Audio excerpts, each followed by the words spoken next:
Now on to Alexandria Ocasio-Cortez, and oh my goodness, she went off today. It was amazing on the campaign finance reforms, going point by point as if she was a bad guy, how she could be 100% financed by PACs, and then, once she was in, write bills for those same things, farmer, oil. It was amazing, so on point. She really is too good for DC. But seriously, I'm going to include the video here. It was so amazing to see how on point she was. The future is bright if she can continue this.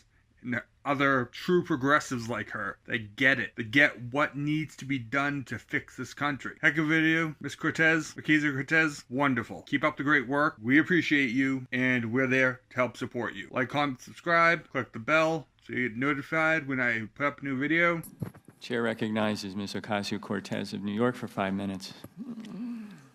Thank you, Chair. So let's play a game. Let's play a lightning round game. I'm going to be the bad guy, which I'm sure half the room would agree with anyway. And I want to get away with as much bad things as possible, ideally to enrich myself and advance my interest, even if that means putting my interests ahead of the American people. So, Mrs. Hobart Flynn. Oh, and by the way, I have enlisted all of you as my co-conspirators. So you're going to help me legally get away with all of this. So, Mrs. Hobart Flynn, I want to run. If I want to run a campaign that is entirely funded by corporate political action committees, is there anything that legally prevents me from doing that? No.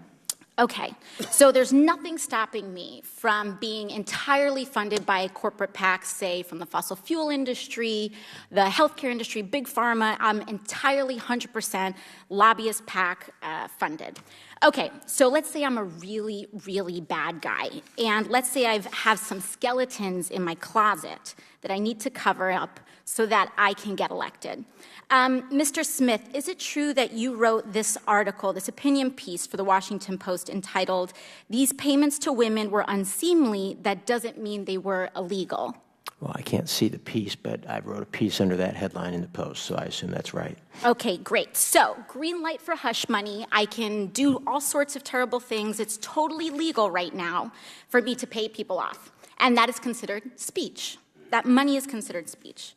So I use my special interest dark money funded campaign to pay off folks that I need to pay off and get elected.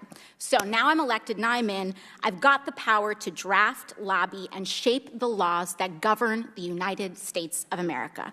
Fabulous. Now, is there any hard limit that I have, perhaps Mrs. Hobart Flynn, is there any hard limit that I have in terms of what legislation I'm allowed to touch? Are there any limits on the laws that I can write or influence, especially if I'm based on the special interest funds that I accepted to finance my campaign and get me elected in the first place? There's no limit. So there's none. So I can be totally funded by oil and gas. I can be totally funded by Big Pharma, come in, write Big Pharma laws, and there's no limits to that whatsoever. That's right. Okay, so awesome. Now, Mr. Mirabani, the last thing I want to do is get rich with as little work possible. That's really what I'm trying to do as the bad guy, right? So is there anything preventing me from holding stocks, say, in an oil or gas company, and then writing laws to deregulate that industry and cause, that could potentially cause the stock value to soar and accrue a lot of money in that time? You could do that. So I could do that. I could do that now with the way our current laws are set up. Yes? Yes. Okay, great. Okay, so my last question is, or one of my last questions, I guess I'd say, is it possible that any elements of this story apply to our current government and our current public servants right now? Yes. Yes. So we have a system that is fundamentally broken. We have these influences existing in this body, which means that these influences are here in this committee shaping the questions that are being asked of you all right now.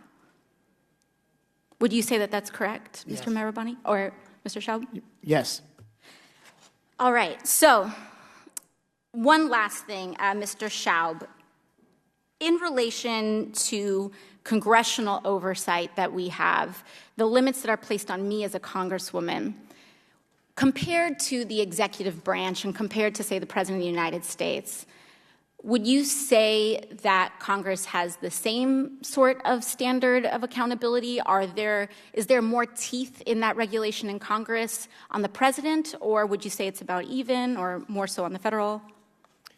In terms of laws that apply to the president, yeah, there's just almost no laws at all that apply to the president. So I'm being held, and every person in this body is being held to a higher ethical standard than the President of the United States. That's right, because there are some ethics committee rules that apply to you. And it's already super legal, as we've seen, for me to be a pretty bad guy.